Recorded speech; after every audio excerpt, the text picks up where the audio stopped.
Hey folks, it's Yannick Gwizdala, doing something a little bit different with the channel. We're going to be taking a look at some stuff like this and doing some roasting. I'm going to be roasting myself in this first video in the series, doing everything live in real time, no editing, and going back and looking at video and audio from live shows, recapping, looking at what happened, what went great, what went wrong, how I learn from what I'm listening back to, how you can learn from what we share here, how you can learn from recording your own shows. Sometimes it's as simple as using a cell phone, using the voice recorder in a cell phone. I also always, as well as a cell phone, take out this little guy. Don't think they make these anymore. This is a GoPro Hero Session 5. Yeah, Hero Session 5. Tiny. Has one button on the top, so even a knucklehead like me can operate it. Press it once, it records. Press it again, it stops. This clamps somewhere on the stage, and I pretty much haven't missed a show in some years. Maybe actually getting on towards a decade or more. I've captured everything, and we're going to look at something from the back end of 2022. This is Bob Reynolds Quartet. It's live in Glasgow. I forget the venue, but this is Hush. Apparently this was track 9, as you can see up in the corner here from the show.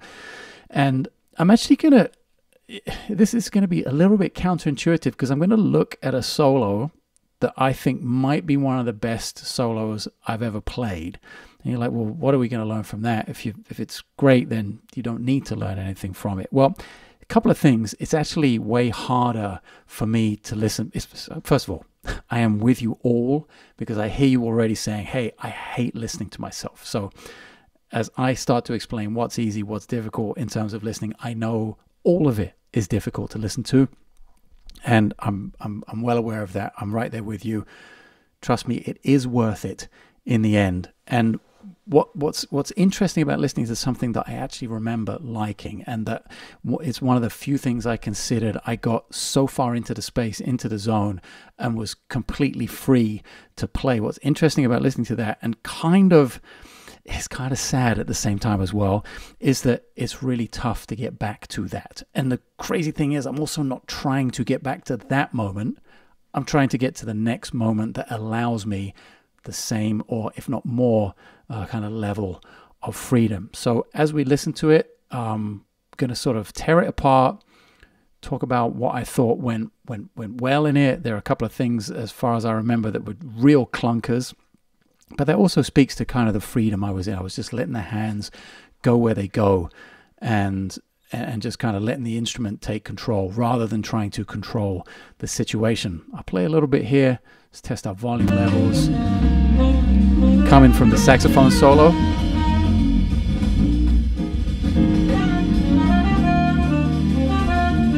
As you can hear, it's lo-fi. There's no board mix, just the camera at the back of the stage.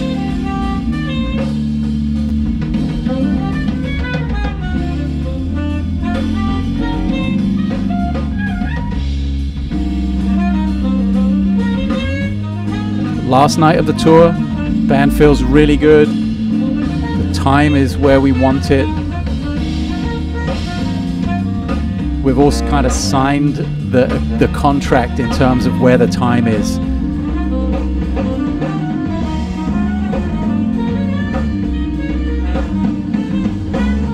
Okay.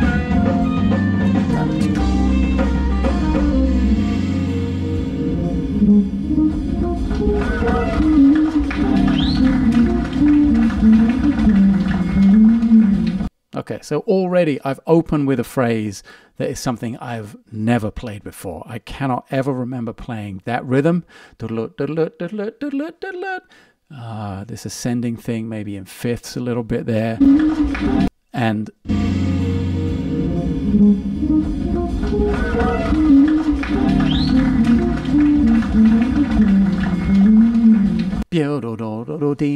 I've ended it with a nice kind of closing phrase, and then I'm about to leave some space. Like it was that initial line, that opening line, that sort of stuck with me. I listened back to it a couple of times, as I often do, almost always.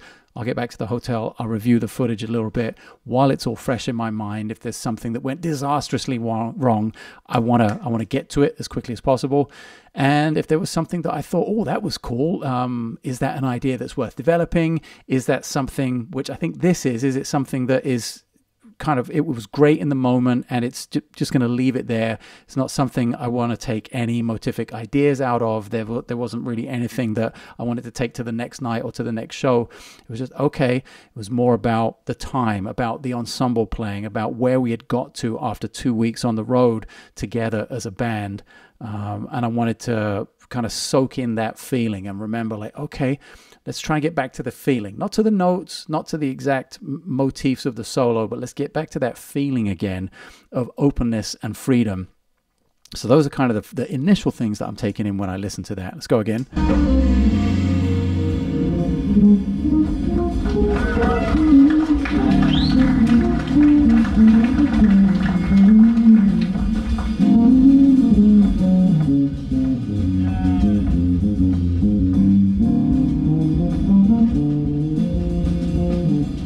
So I'm also using the range of the instrument as well. I'm getting down low, I'm playing a motif, I'm developing the idea rhythmically, playing through the changes. I'm not thinking about the changes, I'm not thinking about the melody or the motif. This is something that happened really freely in the moment. All the way down to the bottom of the instrument.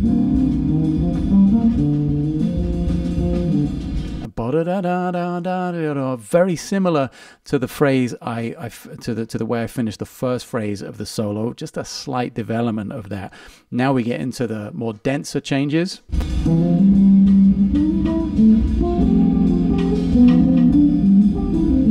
Oh, yeah, big clunker there. C minor, and I played E natural.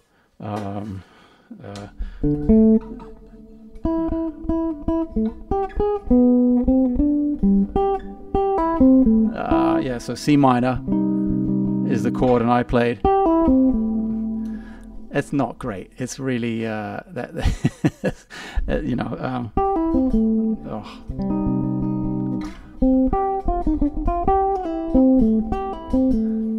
And you know, it's not something that I dwelled on. It's not something that that actually hung me up. I guess that is probably more the interesting point there. It's not something that I reacted to physically, it's not something I started to get hard on myself about in the moment. And I think that's a testament to how free I was in that moment as the rest of the solo unfolds. And these are the little details that I pick up, and I'm like, oh, I can make such a, you know, quote unquote mistake where I play an E natural on a C minor chord, and I can let it go. I can have this this instant memory loss. As soon as it's happened, it's in the past. I'm moving on to the next thing, and nothing is going to stop me going, continuing on the journey. That's the mode I'm in where, at this point of the solo, I think. Let's continue.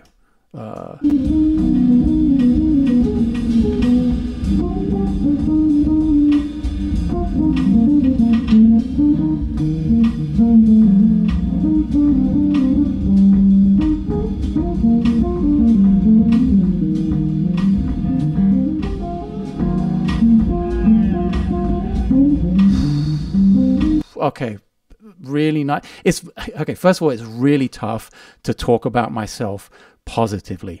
It's so freaking easy to find the things that we think suck about ourselves, and it's really difficult to talk in a positive sense about something I've played. It's not something I do very often, but when I do find a moment that I enjoy listening back to, some part of my playing that I think was well executed, or it kind of, the result really mirrored the intent. I think it's it's not an ego thing at all. I'm not sitting here going, oh man, you're a bad dude. It's about, whoa, okay, all those things I've been working for the thousands and thousands and thousands of hours are kind of finally coming into focus in that moment. And it's a very sad thing that it happens quite rarely compared to the amount of hours we practice. The amount of time that I feel this about my own playing when I listen back to it is actually quite small. So I'm trying to expand that. I want to be able to listen back to music of my own, to performances of my own, to think, oh yes, it's all positive. I don't want to think, even if there are mistakes or things I'm not quite fond of, it's like, okay, the intent was there, heading in the right direction. It's only a good thing for the next time I step on stage and start working. And if there is something that I'm not fond of, it gives me a ton of material to populate my practice routine with.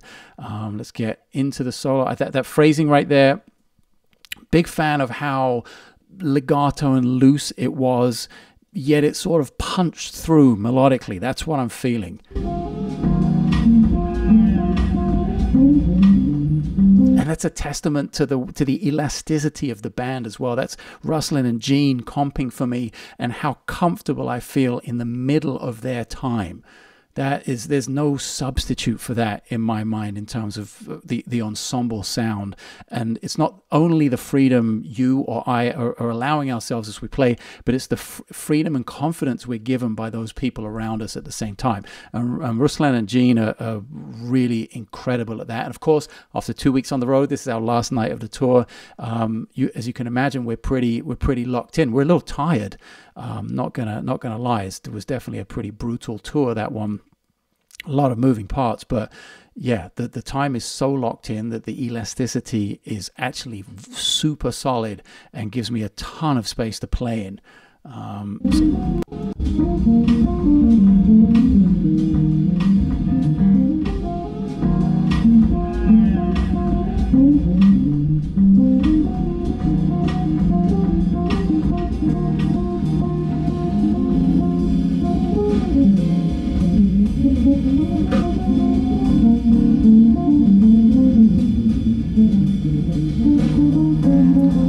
And this is, we get to the top of the second chorus. I want to make a note of, this is another important thing for me, like in terms of hearing that dense material. Get my metronome here. Wow. So we were definitely up there in terms of the tempo.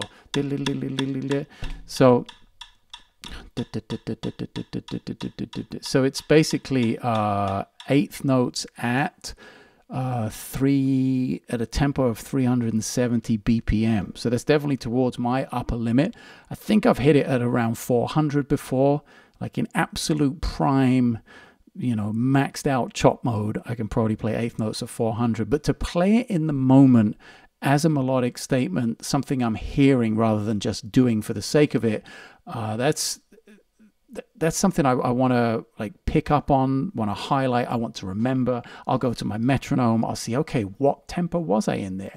Can I push that a little bit in my practice routine? If that's 370, can I work it up to 380, 385 so that 370 is super comfortable and is always going to be clean, rather than listening to this as I am now and thinking, oh man, I was kind of like burning that night. My chops felt loose and fluid, and I had no sort of technical hindrance or anything like that. I'd like to be able to have those options every single night rather than it being kind of an anomaly. So let's listen to that again. Let's go back to the end of the first chorus.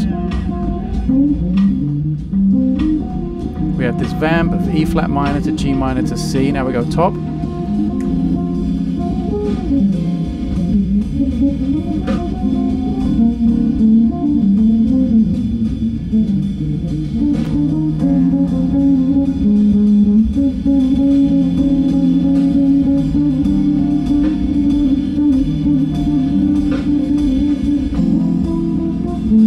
And just how it's moving across the bar line as well. It's not just, there's still shape to the phrases. That's what I'm liking about that. That is something I want to make sure is in my maintenance routine moving forwards. And just a lot of that has to do with practicing all of those lines at a very slow tempo and really feeling the bounce, the swing feel, the triplet. And when it gets up to 370 BPM, eighth notes, obviously they're a lot closer together.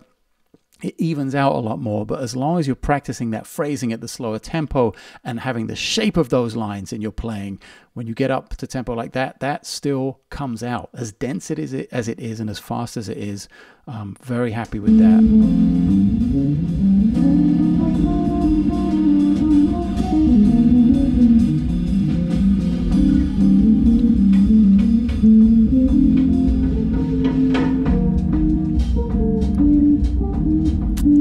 Okay, and then I've really brought the dynamic of the band down. You know, only like 20 seconds ago.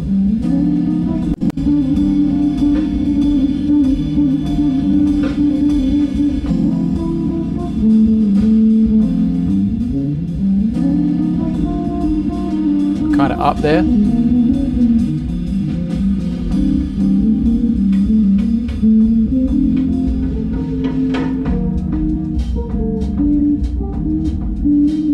Signifying the end of the solo, repeating the same motivic idea.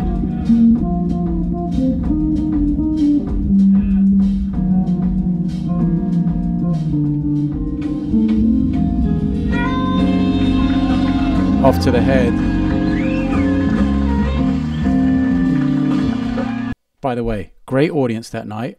That never hurts. Like, you have to factor all of those things in. You know, if I just tried to sit down and recreate a performance like that without any external input, that would be kind of mission impossible, I think. So massive part of that was the audience in Glasgow. There was this show in particular. I'll give you some behind the scenes, some inside baseball on this. This show was happening, then it wasn't happening. And I'm talking about, we're on the road. The show's been booked for 6 months and we're 5 days away, and suddenly we're going to cancel it. We're not going to do it. We are going to do it. Is the venue the right one? We're going to change the venue. There's so many up and down and up and down. And full transparency and disclosure at that point, if it's the last show of the tour, like, I want to play the gigs as much as the next person, probably more than the next person. But you also get this kind of road rash thing where you're out there and you're doing it every night and you need a break. And like I said before, that was a pretty intense tour. It wasn't long, but it was every single night. I think maybe we only had one night off in 2.5 weeks. And you get into 12, 13 shows and you just want a break. So when the option came to like, oh, we might cancel the show because of like poor ticket sales or advance sales weren't great or something like that. Show ended up being really well attended, by the way, but there was some question marks and everyone was kind of like, well, yeah, I'm okay. Let's go home a day early or something, or let's just take the night off even. So all of those factors go into this stuff. It's so much more than, oh, that's a 2-5-1, and yeah, I'm playing this motif here and I'm developing it over there. There are so many other things that surround the performance that are really, you know, shouldn't be overlooked, and will play a huge part in whatever it is you're doing musically, whether it's on tour like this and you're playing this music every night, quite intense, and playing solos and it's improvised music, or whether you're in a pop band and you're playing the same songs every night. There are so many layers that go into it besides the music, which are really, I think they're really important to talk about. They don't get too much coverage for my money, and that's the idea of this series. Going to break down a ton of stuff like this. Let me know if this is the kind of thing you dig. I've always thought that I wanted to use all of these videos that I record on every single show with the camera. Why not use them for something? Why not share them, talk about them? I'm obviously going to go into a lot of situations that I want to puke when I hear them. Some performances that I wish had never happened. I'll expose all of that, gladly expose all of that, because that's what I do to myself. You know, why just keep it to myself? Why not share it with you guys and girls of the bass world and see if you can't get something from it in terms of your own process? Like I said, it doesn't have to be as complicated as setting up the camera and downloading the footage and backing it up and doing all that stuff. Voice recorder. I was listening to things today. That's the other cool thing about the voice recorder. I've got it on in the car. Voice memo stuff, and whether that's something as simple as, let's see here, what do we got? What's literally the last one today?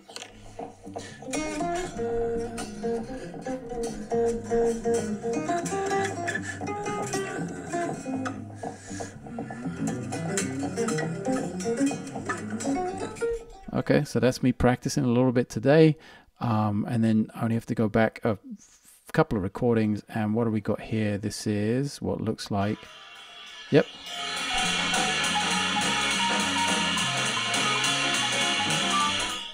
That's from Birdland about 10 days ago with Vital Information. It's all right there. That stuff is priceless to me. That's where I get all of, not all, but I guess where I get a majority of the direction of where I'm going to go next in terms of what I need to fix in my playing.